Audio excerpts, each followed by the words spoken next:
Assalamualaikum warahmatullahi wabarakatuh. Masjid Al-Jin, atau yang sering disebut dengan Masjid Jin, adalah salah satu masjid bersejarah yang terdapat di kota suci Makkah. Terletak di sebelah kiri, naik ke pekuburan Mala di samping jembatan penyeberangan. Jika dari Masjid Al-Haram, Masjid Jin hanya berjarak sekitar 1,5 km saja. Lokasinya dekat dengan daerah pemondokan Jamaah Haji Indonesia. Bagi mereka yang pemondokannya di kawasan Jafariyah, pasti selalu melintasi Masjid Jin, sebelum atau sesudah dari Masjidil Haram. Penamaan masjid tersebut dengan Masjid Jin terkait erat dengan suatu peristiwa yang sangat langka dan penting yang berkaitan dengan bangsa jin dan dakwah Islam. Peristiwa yang dimaksud adalah masuk Islamnya serombongan jin di masjid tersebut. Setelah mendengar dan menghayati lantunan ayat-ayat suci Al-Quran yang dibacakan oleh Nabi Muhammad SAW.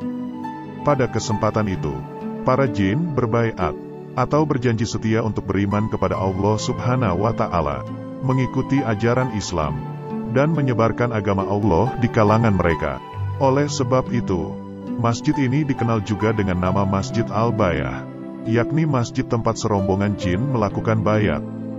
Peristiwa besar ini diungkapkan oleh Allah Subhanahu wa Ta'ala dalam Al-Quran. Dan ingatlah ketika kami hadapkan serombongan jin kepadamu yang mendengarkan Al-Quran. Maka tatkala mereka menghadiri pembacaannya, lalu mereka berkata, "Diamlah kamu untuk mendengarkannya." Ketika pembacaan telah selesai, mereka kembali kepada kaumnya untuk memberi peringatan. Mereka berkata, "Hai kaum kami, sesungguhnya kami telah mendengarkan kitab Al-Quran yang telah diturunkan sesudah Musa yang membenarkan kitab-kitab yang sebelumnya, lagi memimpin kepada kebenaran dan kepada jalan yang lurus." Dalam suatu riwayat yang dimuat Imam Bukhari dan Imam Tirmidzi yang berasal dari Ibnu Abbas, disebutkan bahwa peristiwa pertemuan Rasulullah dan serombongan jin itu terjadi ketika Rasulullah dan serombongan sahabat sedang dalam perjalanan menuju pasar Ukas. Ketika sampai di daerah Tihamah, Rasulullah dan rombongannya berhenti untuk melaksanakan salat fajar. Rupanya, salat fajar yang dilakukan Rasulullah dan para sahabat tersebut mengakibatkan terhalangnya berita-berita langit yang biasa dicuri dengar oleh para setan jin yang kafir. Bahkan, setan-setan jin-jin kafir yang sedang mencoba mencuri berita tersebut mendapat lemparan bintang-bintang sehingga terpaksa pulang ke tempat kaumnya. Sesampai di tempat kaumnya, setan-setan jin-jin kafir tersebut ditanya oleh kaumnya, "Apa yang menyebabkan kalian terhalang mendapat berita langit?" Mereka menjawab, "Kami terhalang mendapatkan berita langit, bahkan kami dikejar oleh bintang-bintang." Pimpinan setan menjawab, "Tidak mungkin ada halangan antara kita dengan berita langit. Pasti ini ada sebabnya." Kemudian pimpinan mereka memerintahkan, "Menyebarlah kalian ke barat dan ke timur. Carilah penghalang tersebut." Lalu setan-setan jin-jin tersebut menyebar ke seluruh pelosok jagat mencari penyebab terhalangnya berita langit tersebut. Sebagian di antara mereka sampai ke daerah Tihamah tempat Rasulullah SAW dan para sahabat berhenti. Ketika itu Rasulullah tengah melakukan salat subuh. Para jin tersebut mendengar dan memerhatikan dengan seksama bacaan Rasulullah. Kemudian mereka berkata, "Demi Allah, pasti inilah yang menyebabkan kita terhalang dari berita langit."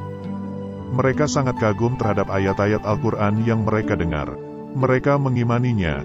Mereka lalu pulang ke kaumnya dan menyampaikan kejadian yang mereka alami. Kaum mereka pun menerima dan mengimani ajaran yang dibawa tersebut.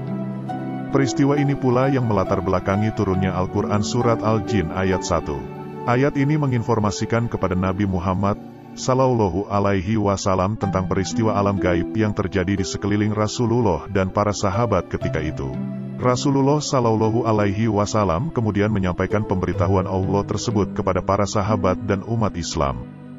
Dalam surat Al-Jin, Allah Subhanahu wa Ta'ala memberikan informasi, "Katakanlah, hai Muhammad, telah diwahyukan kepadaku bahwasanya sekumpulan jin telah mendengarkan Al-Quran." Lalu mereka berkata, "Sesungguhnya kami telah mendengarkan Al-Quran yang menakjubkan, yang memberi petunjuk kepada jalan yang benar. Lalu kami beriman kepadanya. Dan kami sekali-kali tidak akan mempersekutukan seorang pun dengan Tuhan kami. Dan bahwasanya maha tinggi kebesaran Tuhan kami. Dia tidak beristri dan tidak pula beranak." Arti kata jin, secara kebahasaan mengandung makna ketertutupan atau ketersembunyian. Para pakar memberikan bermacam-macam definisi tentang jin. Muhammad Farid Wajdi menyatakan jin adalah makhluk yang terbuat dari hawa atau api, berakal, tersembunyi, dapat membentuk diri dengan berbagai bentuk, dan mempunyai kemampuan untuk melaksanakan pekerjaan-pekerjaan berat. Kata syaiton, termasuk juga yang menunjuk kepada makna jin, karena syaiton itu terdiri dari jin dan manusia. Sedangkan kata Hanas, merupakan salah satu macam syaiton yang juga terdiri dari manusia dan jin. Jin tercipta dari bahan dasar berupa api, berkembang biak, dan membutuhkan makanan untuk kelangsungan hidupnya. Jin diciptakan oleh Allah berpasangan. Ada jin laki-laki atau jantan dan ada pula jin perempuan atau betina. Jin mempunyai keinginan dan kemampuan untuk melakukan hubungan seksual. Oleh sebab itu, jin juga dapat melahirkan keturunan dan selanjutnya membentuk kelompok atau masyarakat jin. Jin mempunyai beberapa kemampuan yang diantaranya melebihi kemampuan yang dimiliki manusia. Misalnya, jin dapat menjelajahi ruang angkasa dan menyadap berita-berita langit. Jin juga mampu melakukan pekerjaan-pekerjaan berat. Di dalam kisah, di antara tentara dan pekerja Nabi Sulaiman pun, terdapat golongan jin yang bertugas melakukan beberapa jenis pekerjaan berat, seperti mendirikan bangunan, patung-patung, piring-piring besar, dan menyelami lautan. Bangsa jin sebagaimana yang dijelaskan di ataslah yang bertemu dengan Rasulullah di kampung Mala di dekat daerah Tihamah. Untuk mengabadikan peristiwa unik dan penting tersebut, maka dibangunlah sebuah masjid berukuran sedang yang dikenal dengan nama Masjid Jin. Wallahu a'lam bishawab.